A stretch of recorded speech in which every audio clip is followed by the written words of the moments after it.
Boa noite, pessoal. Quem fala para vocês é a professora Eduarda e eu trouxe para vocês alguns pontos nessa revisão de Direito Civil que devem ser destacados por vocês, alunos, na hora de revisar o conteúdo para a prova da terceira unidade. Então, eu trouxe para vocês o artigo 319 do novo Código de Processo Civil.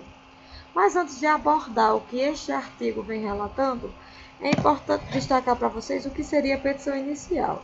A petição inicial é o primeiro ato para a formação do processo judicial. Trata-se de um pedido por escrito onde a pessoa apresentará a sua causa para a justiça, levando ao juiz as informações necessárias para a análise do direito. Esta petição inicial, ela deve preencher todos esses requisitos. Então, agora nós iremos analisar o que o artigo 319 do novo CPCM vem relatando. O primeiro deles, ele se refere ao juiz a quem é dirigido. Esse juízo, gente, ele representa o juiz competente para analisar o pedido em tela. Então, eu devo, na elaboração da petição inicial, observar qual é o juiz que tem a competência para analisar o seu pedido. Ao identificar qual será o juiz competente, nós devemos endereçar a petição inicial para este juiz. O segundo requisito, ele se refere às partes. Então, é de suma importância que eu traga para o processo a qualificação completa.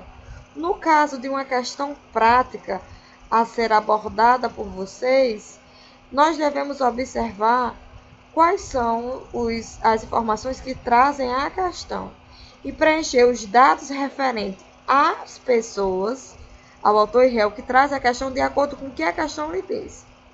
É importante, na vida prática de vocês enquanto advogados, futuros advogados, observar qual será o juiz competente para evitar a litispendência. Então, é muito importante que se preencha todos os dados possíveis das partes, todos os dados que vocês têm acesso. Então, o que é que nós devemos observar em uma questão da PPPU?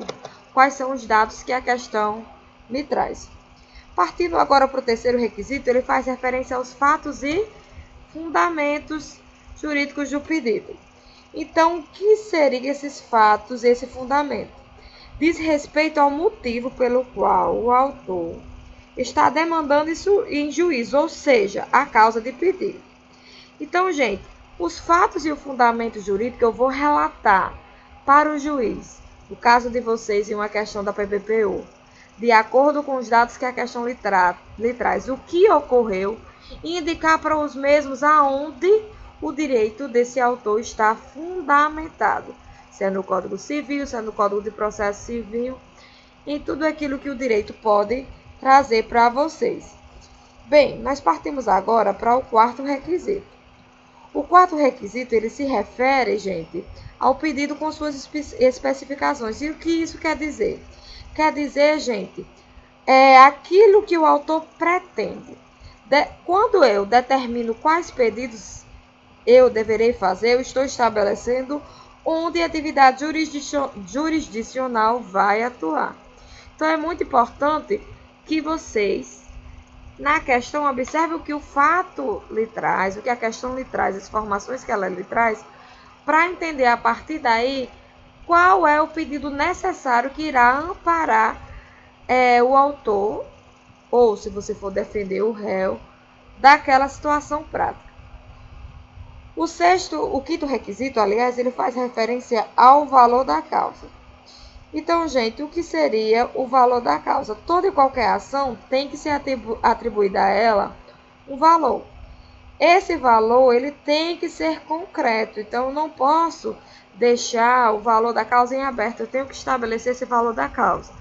No caso de família, especificamente, por exemplo, a ação de alimentos, a própria lei estabelece que o valor da causa seria 12 vezes aquilo que se pretende.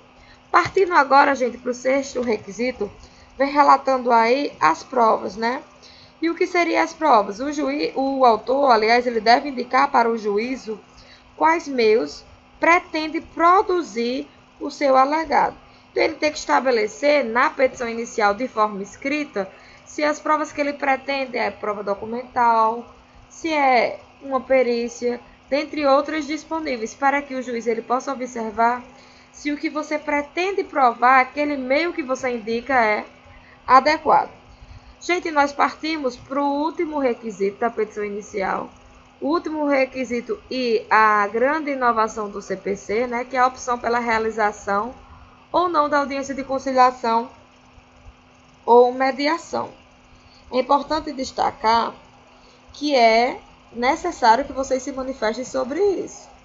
Na vida prática, enquanto advogados, o fato de você silenciar, alguns juízes entendem que você está concordando com a conciliação e mediação.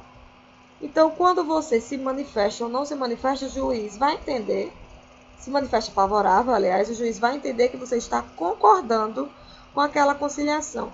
E aí ele vai marcar essa audiência no prazo mínimo de 30 dias. Então, o réu ele deve ser citado pelo menos 20 dias antes da antecedência. Então, essa grande inovação, ela foi prevista com a finalidade de cada vez mais estabelecer entre as partes uma solução pacífica, onde ambos irão se manifestar e entrar em um consenso, e não deixar as mãos do juiz, através de uma sentença, determinar uma solução para ambos. Lembrando que caso não haja a conciliação ou mediação, né, caso não haja o êxito, o juiz ele irá sentenciar. Partimos para o artigo 320, né, ele fala dos documentos indispensáveis. Toda e qualquer petição inicial, ela deve estar cheia de todos os documentos necessários para que o juiz analise o seu pedido e observe se o seu pedido, o fato que você relatou, tem a fumaça do bom direito, se o que você relatou está de fato comprovado nos documentos que você trouxe. Então é importante juntar os documentos pessoais das partes, caso você tenha do réu, juntar, caso não tenha somente do autor. É importante que você junte o endereço, o comprovante de endereço. Se for, por exemplo, uma ação de alimentos, que você junte a certidão de nascimento. Se for uma exoneração, por exemplo, que você junte a sentença. Então, é de suma importância que essa petição inicial ela seja instruída com todos os documentos que são essenciais para o juiz verificar se aquilo que você relata tem sim uma fundamentação palpável. O artigo 321, gente, ele já vem relatando as situações onde eu não preencho esses requisitos. Caso eu não preencha os requisitos do artigo 319 e do artigo 320, o juiz ele mandará que em 15 dias você emende ou complete. Caso você não cumpra aquilo que o juiz exigiu, o juiz indeferirá a petição inicial. Então, passando dessa parte inicial, nós vamos entrar na primeira ação, que seria a ação de alimentos. Para que serve essa ação de alimentos? Essa ação de alimentos ela visa garantir aquele que necessita de alimentos que de alguma forma venha auferir isto. Então, aí eu já destaco para vocês o artigo 1695 do Código Civil.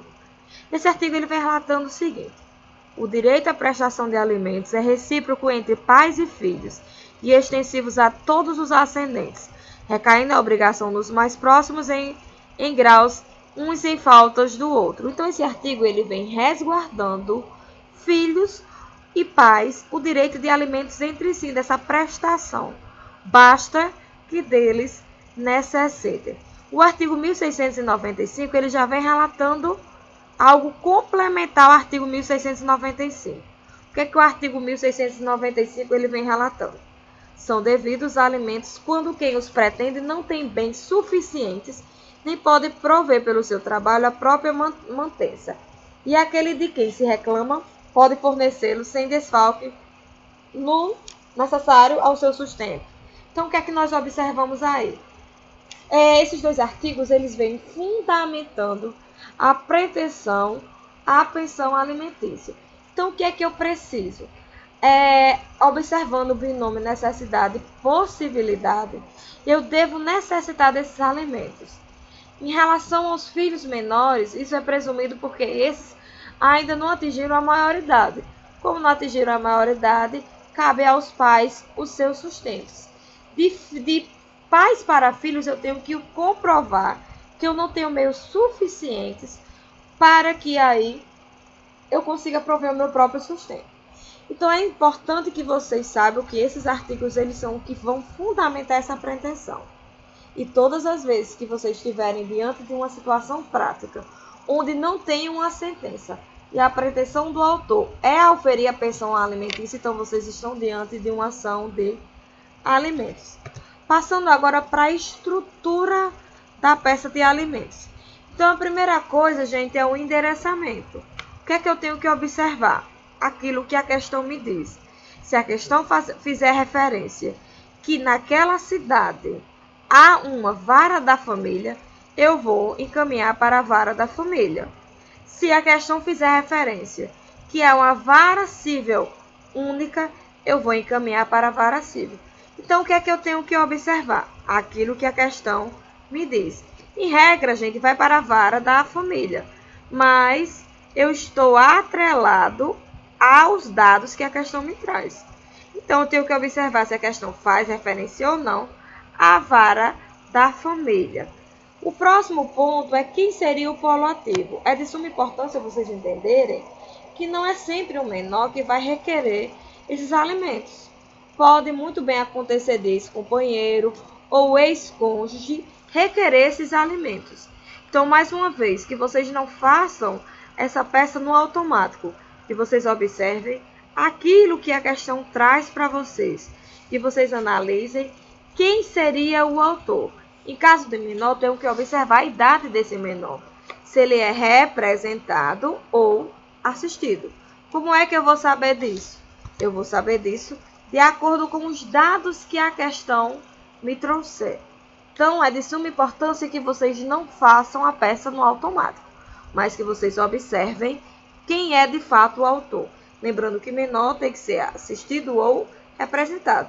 E que pela nossa jurisprudência e doutrina é possível sim que o ex-companheiro ou ex-cônjuge venha sim a propor uma ação de alimentos.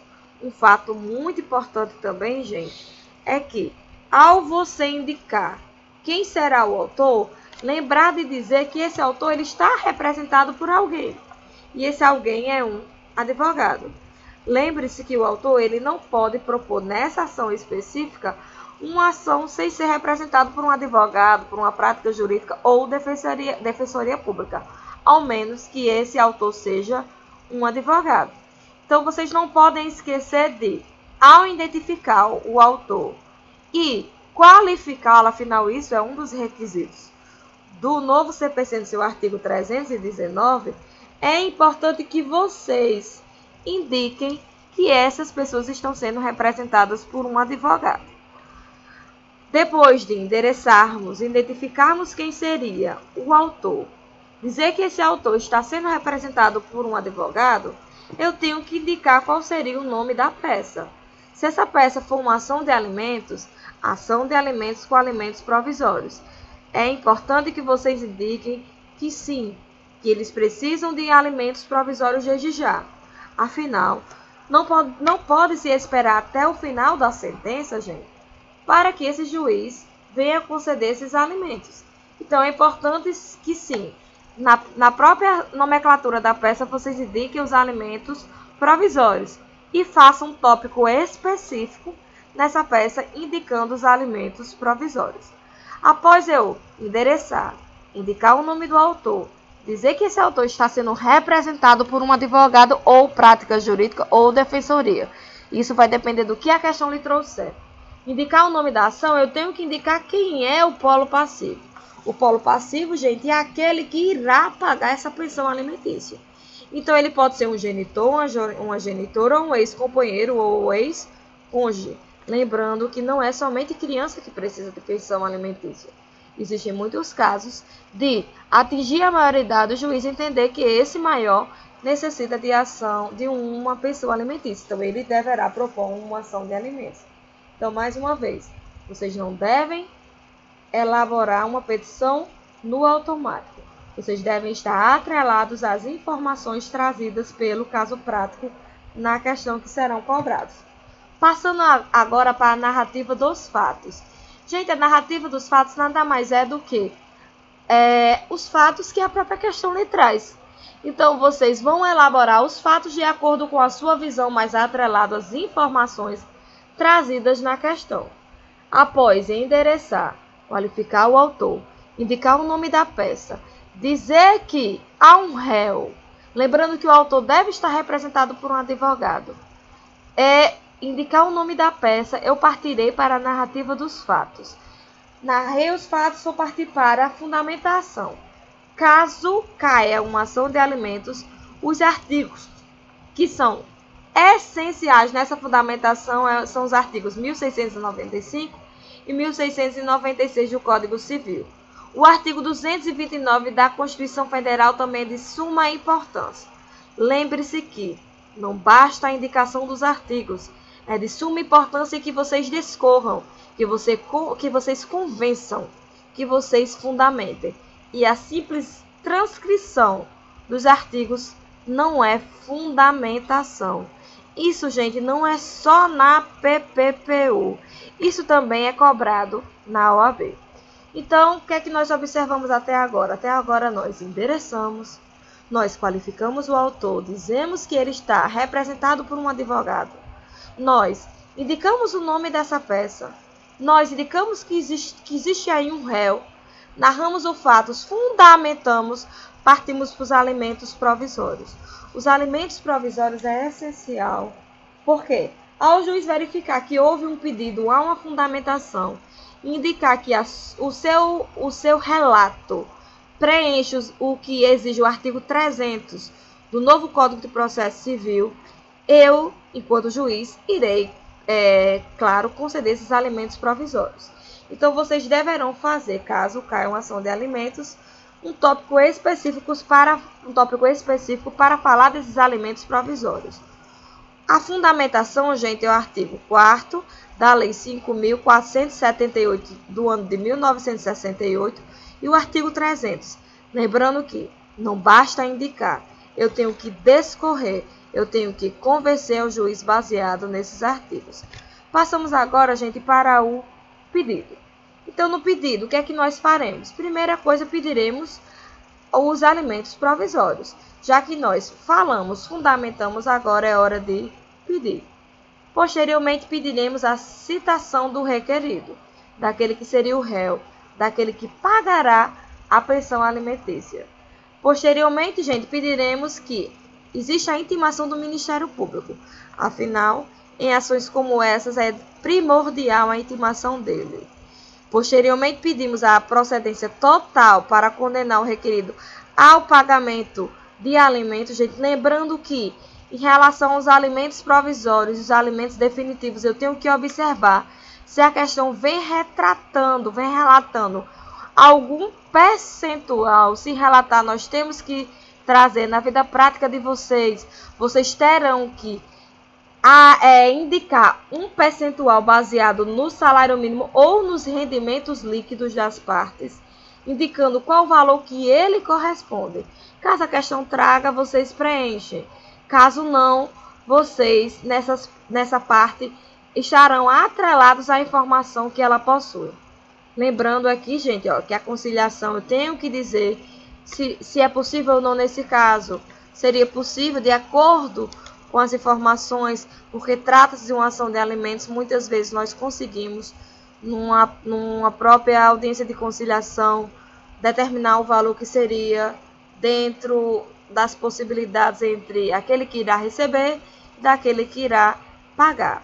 Então, como é que nós vamos fechar essa ação de alimentos?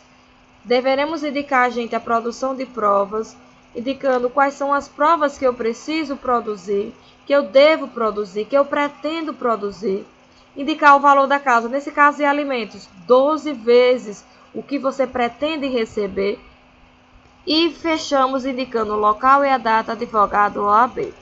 Acabamos a peça envolvendo alimentos. Agora nós iremos passar para exoneração de alimentos.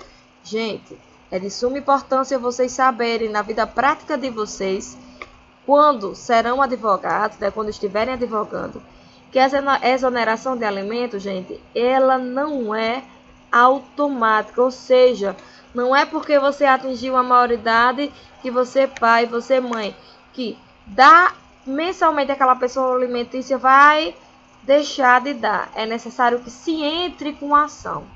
Então, se a questão der entender a vocês que o autor pretende não mais pagar, eu estou diante de uma exoneração de alimentos.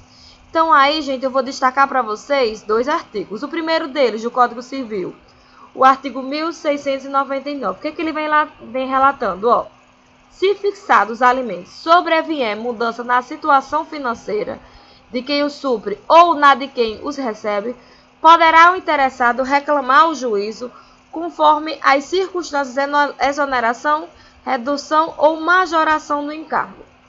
Gente, o que é que esse artigo vem dizer? Olha só. Ele vem relatando da exoneração.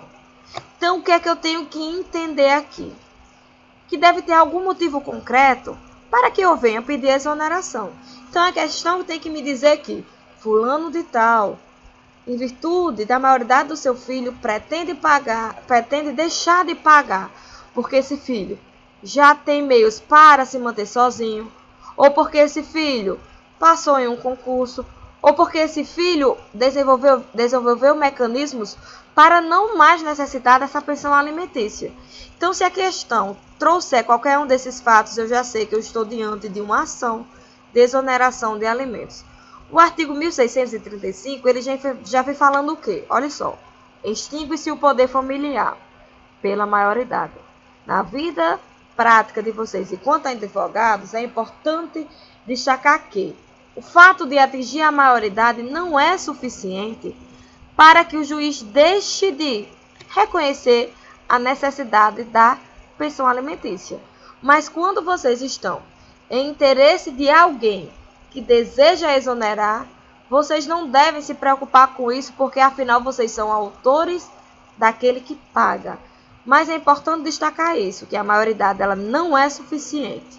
Apesar da maioridade ser motivo para extinguir o poder familiar e, consequentemente, extinguir a obrigação que o pai ou a mãe tem de manter esse filho, não é algo automático. O juiz ele analisará o caso prático. Partimos para a súmula 358 do Superior Tribunal de Justiça. Olha o que ela vem relatando. O cancelamento de pensão alimentícia de filho que atingiu a maioridade está sujeito à decisão judicial. Gente, é bem claro, decisão judicial.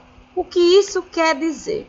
Isso quer dizer que é necessário que aquele pai ou aquela mãe que não mais quer pagar a pensão alimentícia por achar que esse filho, apesar de ter atingido a maioridade, tem meios para se sustentar, ela deve adentrar com uma ação específica. E continuando, ó, mediante o contraditório, ou seja, é dado àquele que recebe a pensão a oportunidade de se manifestar sobre o pedido do seu pai ou da sua mãe, ainda que nos próprios autos. Então, gente, essa súmula deixa claro que o quê? Que a exoneração de alimentos ela deve ser pedido, ela não deve ser automática, ou seja, o pai e a mãe que paga a pensão alimentícia, ela não deve deixar de pagar automaticamente. Ela deve recorrer ao Poder Judiciário, para esse Poder Judiciário aí estabelecer se de fato aquele menor precisa ou não precisa mais daquela pensão. Então, como é que vocês vão identificar, gente, uma exoneração de alimentos?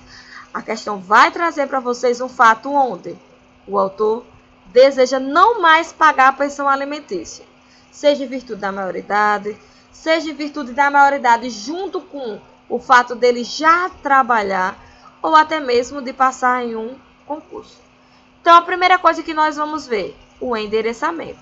Gente, se existe uma exoneração de alimentos, é porque existe uma sentença transitada em julgado onde concede alimentos a alguém. Então, se há uma sentença, tecnicamente já existe uma vara competente. Então, se cair uma exoneração de alimentos, o endereçamento vocês vão encaminhar para a vara que foi aquela que estabeleceu a sentença. Então, se for uma exoneração de alimentos, a questão tem que trazer o que para vocês? Se é primeira, segunda, terceira ou quarta vara. Caso não traga, como é que vocês vão endereçar? Ao juízo de direito da vara de família. Por que vara? Porque quando eu digo da vara, eu estou relatando que não vai haver distribuição. E por que nesse caso não vai haver distribuição? Porque já existe uma sentença transitada em julgada referente a alimentos. Eu enderecei e partirei para o polo ativo. Gente, o polo ativo geralmente é o genitor ou genitora, porque é esse que concede, que dá a pensão alimentícia mensalmente àquela pessoa. Eu qualifico esse genitor, conforme estabelece o artigo 319, observando, gente, as informações que a questão lhe traz. Esse genitor, ele deve ser representado por um advogado.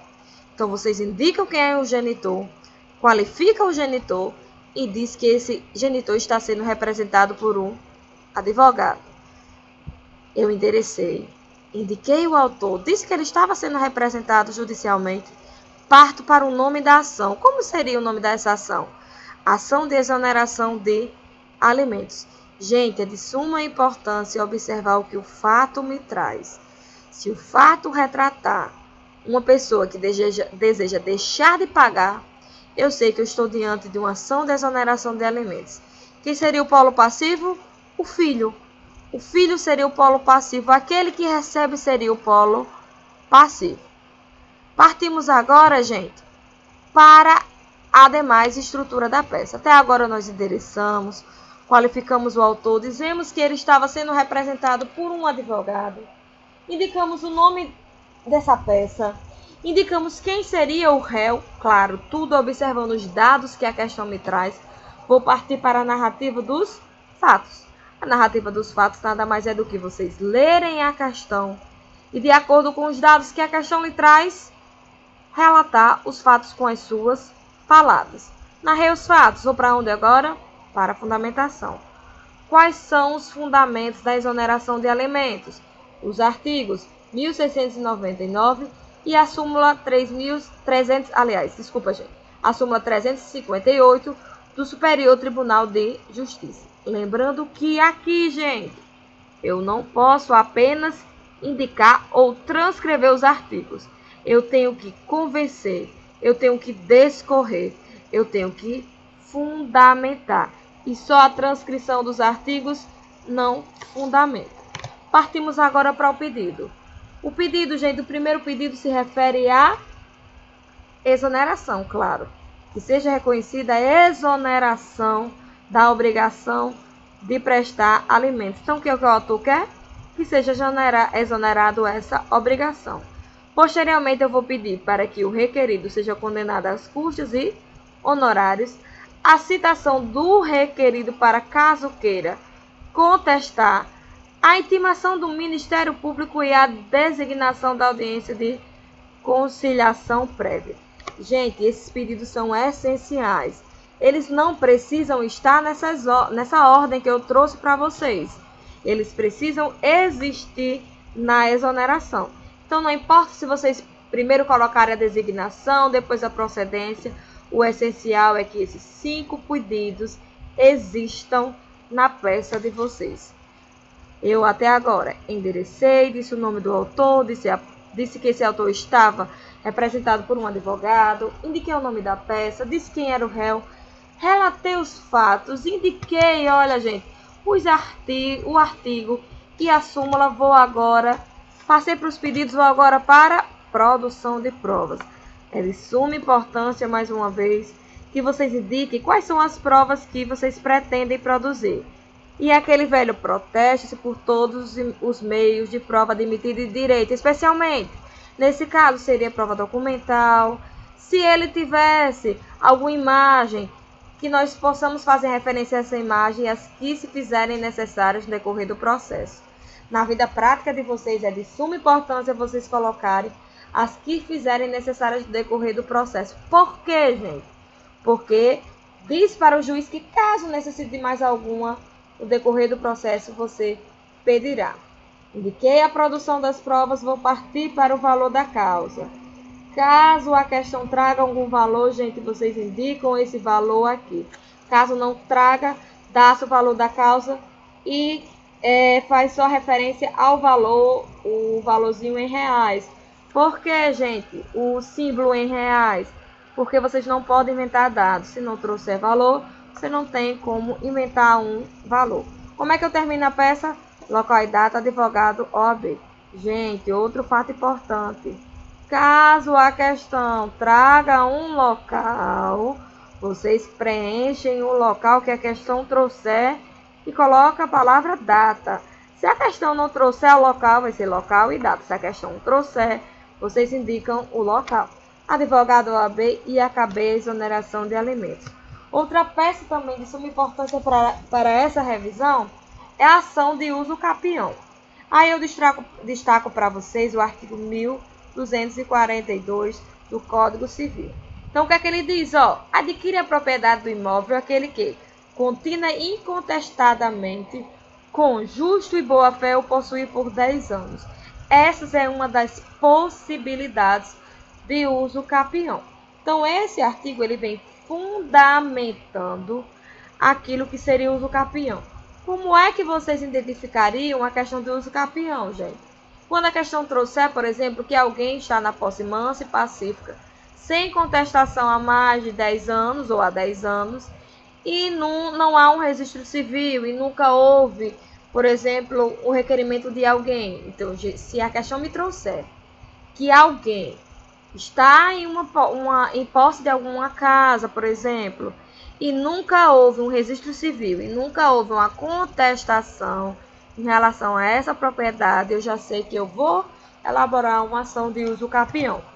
Como é que seria uma estrutura? Diferente das duas outras peças que nós vimos, que a estrutura, o endereçamento é para a vara de família, essa peça seria para a vara civil, a vara civil seria competente. E aí vocês têm que prestar atenção, gente, se a questão traz qual seria a comarca e o estado. Se trouxer, vocês preenchem. Caso não trouxer, vocês não preenchem. Quem seria o polo ativo nessa questão, gente, nessa estrutura dessa peça? Seria aquele que está na posse daquela propriedade. Lembrando que ele tem que ser representado por um advogado. Ok. Identifiquei o autor, identifiquei a peça. Disse que era uma ação de uso capião, vou partir para o polo passivo. A questão tem que trazer para vocês quem seria o possível proprietário. Indicar que esse possível proprietário nunca reclamou, nunca contestou essa peça. Então, como é que eu faço nessa primeira parte dessa estrutura? Indico o endereçamento a uma das varas cíveis, observando se a questão traz uma comarca, que comarca seria essa? Indico um polo ativo, que é aquele que está na posse mansa e pacífica. Digo que ele está representado por um advogado. Digo que é uma ação de uso capião. E digo quem é o réu, ou seja, aquele que é proprietário, mas nunca fez qualquer requerimento, qualquer contestação desta propriedade. Partimos para a narrativa dos fatos. Mais uma vez, o que seria a narrativa dos fatos, gente? Vou ler a questão e transformar com as minhas palavras aquilo que traz a questão. Não deve se inventar dados de forma alguma. Então, eu tenho que estar vinculado àquilo que a questão me traz. Partimos agora, gente, para a fundamentação. Lembrando que essa fundamentação, ela deve estar acompanhada com a indicação do artigo e a argumentação. Não basta vocês indicarem esses artigos, gente, e não argumentar e não discorrer. A simples transcrição do artigo não é suficiente para fundamentar a petição inicial. Partimos para os pedidos. Quais seriam os pedidos?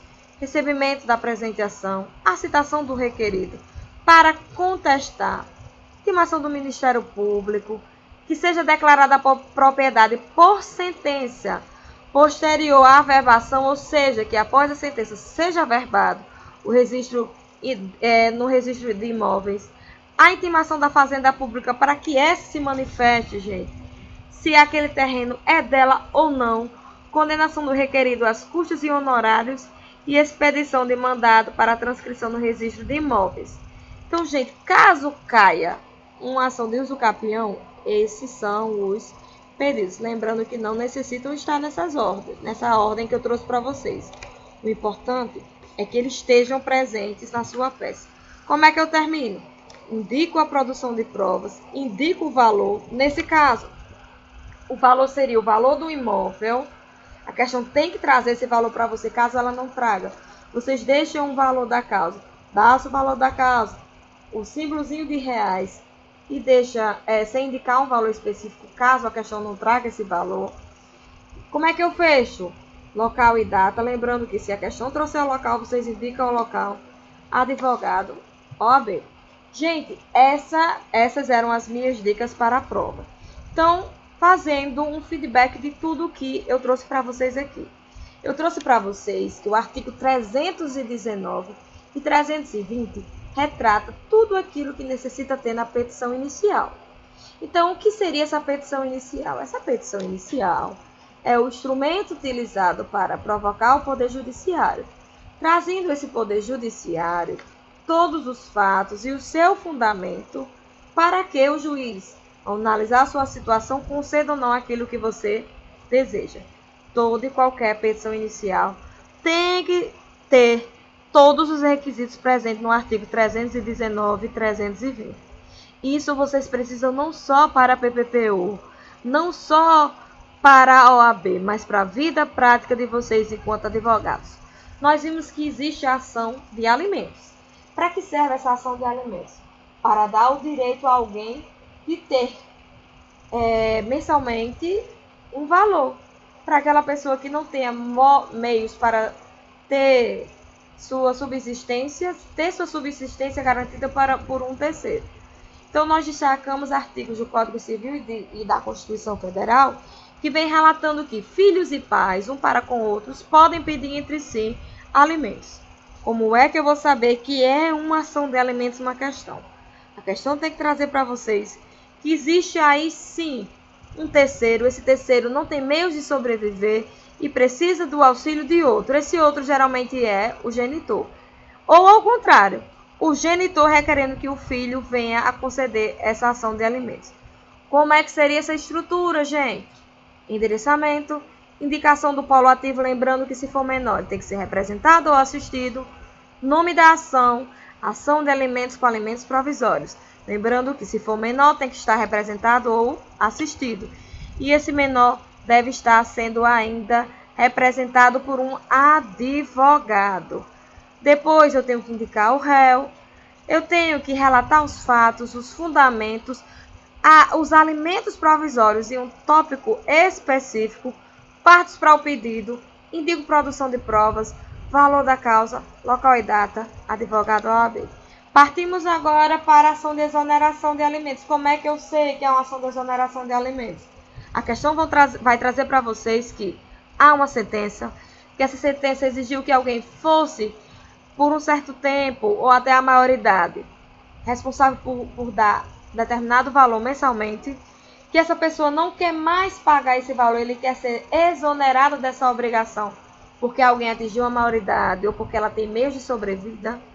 E a partir dessas informações vocês vão saber que está diante de uma exoneração. Como é essa estrutura? Endereçamento, lembrando que nesse caso a vara da família responsável é aquela que concedeu a ação de alimentos. Vou indicar quem é o autor. Quem é o autor? É aquele que paga os alimentos. Indico que esse autor está sendo representado por um advogado. Indico o nome dessa ação, que é uma exoneração de alimentos. Indico o réu, que é aquele que recebe os alimentos. Indico os fatos, os fundamentos, os pedidos. Vou terminar minha peça. Como é que eu termino a minha peça? Indico as provas, o valor da causa, local e data e advogado OAB. Nós vimos também, gente, a ação de uso capião. Como é que eu vou saber que é uma ação de uso capião? A questão vai trazer para vocês que vocês estão diante de uma situação onde alguém está na posse mansa e pacífica sem contestação, mas não há um registro civil. Então, eu sei que eu estou diante de uma ação de uso capião. Nesse caso, gente, a estrutura é a mesma das demais peças, lembrando que nesse caso a vara competente seria a vara civil. Então, gente, isso era o que eu trazia, que eu tinha de informações para você, né? Para vocês eram as dicas que eu traria para vocês. Então, foi um prazer estar com vocês. Estudem para a PPPU, anotem as dicas que eu dei aqui, que são de suma importância. Levem o vade-mecum de vocês e boa sorte!